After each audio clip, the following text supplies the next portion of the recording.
الآن يا سيدي للشيخ محمد حسان ممثل التيار الإسلامي المصري.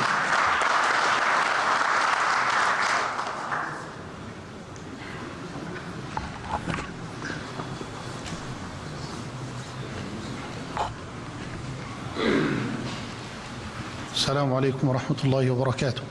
الحمد لله وصلى الله وسلم وبارك على نبينا محمد وعلى آله وأصحابه أجمعين، وبعد. خادم الحرمين الشريفين سلمه الله، أصحاب السمو، الحضور الكريم،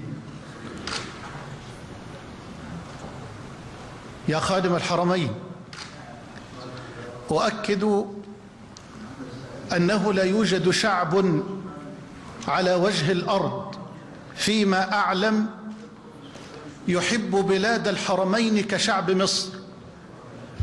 يا خادم الحرمين سلمكم الله، أؤكد أنه لا يوجد شعب على وجه الأرض فيما أعلم يحب بلاد الحرمين كشعب مصر، فشعب مصر تهوي أفئدته بلا استثناء لهذه البلاد الكريمة الطيبة، ففيها كعبتنا وقبلتنا، ويشرف ثراها باحتضان أطهر جثمان لضرة تاج الجنس البشري كله محمد صلى الله عليه وسلم. نعم، نحب هذه البلاد تدينا، نحب هذه البلاد حبا نتقرب به إلى الله جل وعلا، ونجدد به طاعتنا لرسول الله صلى الله عليه وسلم الذي وقف مخاطبا مكة زادها الله تشريفا يوم هجرته وهو يقول: ما أطيبك من بلد وأحبك إلي، ولولا أن قومي أخرجوني منك ما سكنت غيرك. ولما هاجر إلى المدينة زادها الله كرامة، قال صلى الله عليه وسلم: اللهم حبب إلينا المدينة كحبنا مكة أو أشد، بل ودعا لها بضعفي ما بمكة من البركة، فقال: اللهم اجعل بالمدينة ضعفي ما جعلت بمكة من البركة.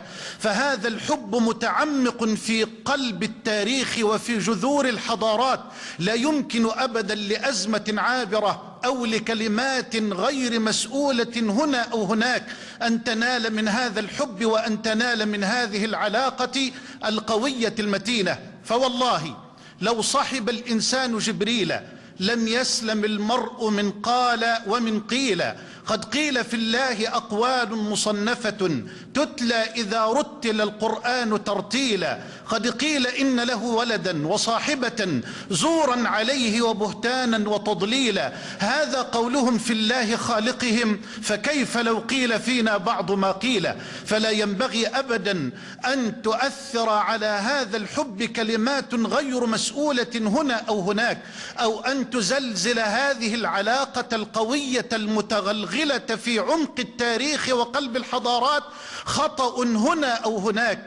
يا خادم الحرمين سلمكم الله، هذا الوفد الكريم المبارك الذي شرفني ورفع قدري لأتحدث بالنيابة عنه، جاء وهو يطلب منكم كرمكم المعهود الدائم الذي يشهد به التاريخ والواقع، وإن كنا لسنا في حاجة إلى شهادة التاريخ والواقع، لأن الذي شهد بفضلية هذه البلاد وخيريتها هو ربنا جل وعلا ونبينا محمد صلى الله عليه وسلم. جاء هذا الوفد الكريم المبارك المتعدد الأطياف المختلف الفكر والثقافات يؤكد على عمق هذه العلاقات وقوتها، وأنه لا يمكن البتة أن تتزلزل وأن تتزعزع، ولكن يطلب منكم يا خادم الحرمين كرم الوفادة، ألا وهو أن يعود سفيرنا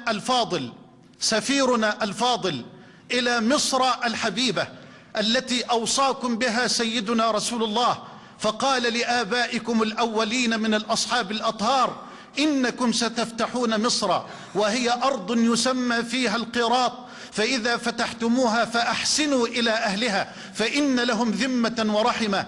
هذا الوفد الكريم يطلب منكم يا خادم الحرمين كرم الوفادة بعودة سفيرنا إلى مصرنا، وأن تعود العلاقات بين الشقيقين، بين الجسدين اللذين حل فيهما روح واحد، والعينين اللذين حل في رأس واحد، أن تعود العلاقات بين البلدين أقوى مما كانت وأدعم مما كانت. فإن مصر الآن تمر بأزمة عميقة تحتاج إلى وقفة شقيقتها المباركة المملكة، وكلنا أمل في الله ثم فيكم. أسأل الله أن يحفظ عليكم أمنكم وأمانكم، وأن يحفظ بلاد الحرمين، وأن يحفظ مصر وجميع بلاد المسلمين. والسلام عليكم ورحمة الله وبركاته.